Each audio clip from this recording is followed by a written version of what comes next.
And right now in the nation's capital of Washington, D.C., family, friends, and the public are lining up to bid farewell to our beloved colleague Tim Russert. This is a live picture from St. Albans School, which is where Tim's son Luke went to school. And you can see some arrivals a short time ago of President Bush. This was about an hour ago. The President and First Lady arrived to pay their respects at St. Albans School, where the viewing is being held until 9 o'clock tonight. And again, this is the school where Luke Russert went to school. It's right next to the National Cathedral in Northwest Washington, for all of you who are familiar with Washington, D.C.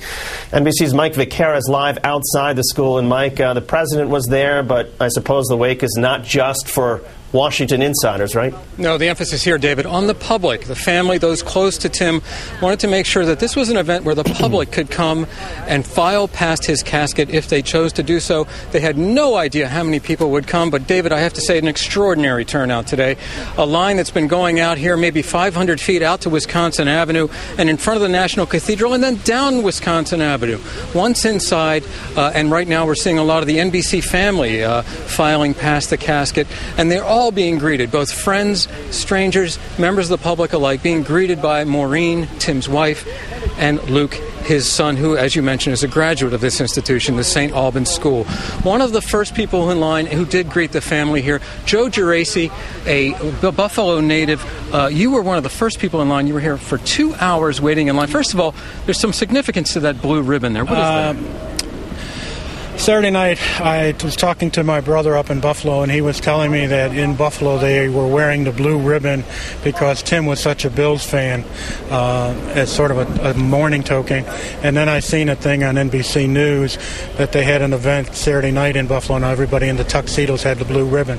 So I have been wearing this around here since Sunday morning. And much has been made, and you were telling me beforehand, as were some other Buffalo natives in line, Tim is Buffalo through and through, the embodiment of Buffalo. Now, you read Tim's book, yes, Big Russ and Me, yes, and you were motivated to write to Tim. Now, tell me that story.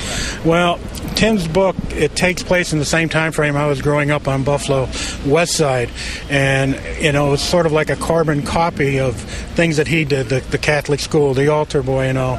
And following, after the book came out, I was in Buffalo the following for Father's Day, which is very unusual. I'm usually there for football season, and I went to my dad's grave, and it got to be a very emotional thing after reading Tim's book and being there at the gravesite, that when I came back, I wrote to him, and about 6 months had passed, and I got a call that they wanted to use it in his second book. And I said, sure. And then I got another call and said that the book was too big. They needed to do some editing. Could they still use my dad's quotes? And would I send them a picture of my dad? Because I wanted to put it in. And ultimately, what happened? Ultimately, it was in there. Dad never got his 15 minutes of fame when he was alive, but he sure got it through Tim's book. And for that, I am eternally, eternally grateful. Thank you, Joe. Thank you very much for being with us. And David, that's just one of the stories here. An extraordinary turnout here in Washington. You mentioned that Luke had gone to school here. The faculty here, very fond of the Russert family. Tim and Maureen, very involved in academic life, both before and after Luke's attendance here at St. Albans. So a very emotional scene on a beautiful day here in Washington, David. Mike, just a short time ago, you spoke with Congressman Louise Slaughter of Buffalo. I want to play that soundbite. Watch. Tim was larger than life in every respect, so most of our dealings were personal more than professional. Any Tim anecdotes from either the days when he was a staffer or the days when he was a journalist come to mind? None that he would want me to repeat.